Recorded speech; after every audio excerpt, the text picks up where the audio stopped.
सुबह हरीश जी भी आए थे, मतलब करीब करीब सभी माननीय विधायकों को निवेदन किया था कि भाई विधानसभा में कम से कम एक दिन 1 घंटे का आप धरना हमारी तरफ से जो भी विधायक अपनी पार्टी से ऊपर उठकर इस खेजड़ी वृक्ष के लिए देवें, ये हम सभी विधायक से बार बार अनुरोध कर रहे हैं।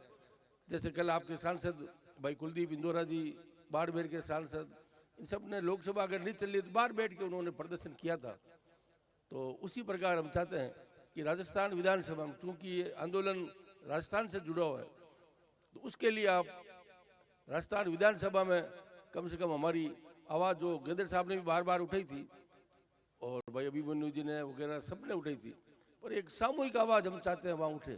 और सामूहिक आवाज़ का एक ताकत होती है, वो आवाज़ आप कल परसों में उठाने की कोशिश करें, यही आपसे निवेदन रहेगा।